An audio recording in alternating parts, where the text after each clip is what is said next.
សម្រាប់អ្នកដែលចូលចិត្តនំដលងស្រួយទន់ហើយចូលចិត្តញ៉ាំឆេះអាចមកសាកល្បងរៀនធ្វើនំនេះញ៉ាំដោយខ្លួនឯងបានគ្រឿងផ្សំតិចងាយស្រួលរកវិធីធ្វើងាយបើបានយកនំមកជ្រលក់ជាមួយទឹកម្ទេសបែបនេះរសជាតិកាន់តែឆ្ងាញ់សម្រាប់គ្រឿងផ្សំយកមកធ្វើនំនេះខ្ញុំយកដំឡូងបារាំងស្ងោររួចនឹងចំនួន2មើមរួចហើយបកសម្បកចេញឲ្យស្អាត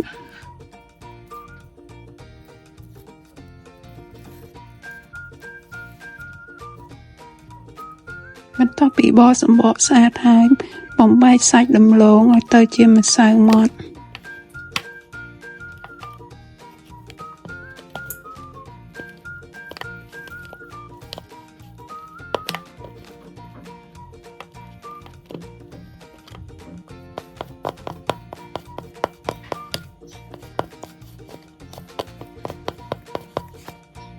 បន្ទាប់ពីសាច់ដំឡូងយើងម៉ដ្ឋបន្តិចហើយខ្ញុំដាក់អំបិល1ចុងស្លាបព្រាកាហ្វេ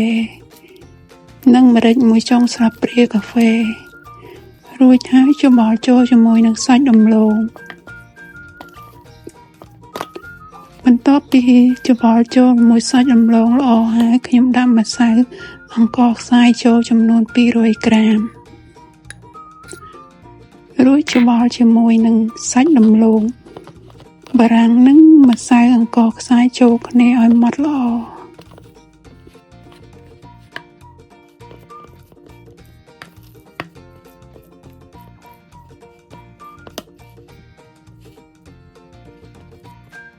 បន្ទាប់ពីសាច់នំយើងម៉ដ្ឋចូលគ្នាបានល្អរួចហើយ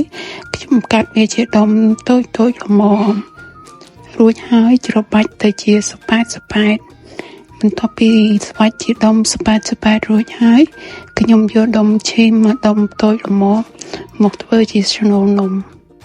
បន្ទាប់ពីដាក់ដុំឈីចូលរួចហើយខ្ចប់នំឲ្យជិតល្អបន្ទាប់ពីខ្ចប់នំជិតល្អរួចហើយខ្ញុំលុញវាទៅជាដុំមូល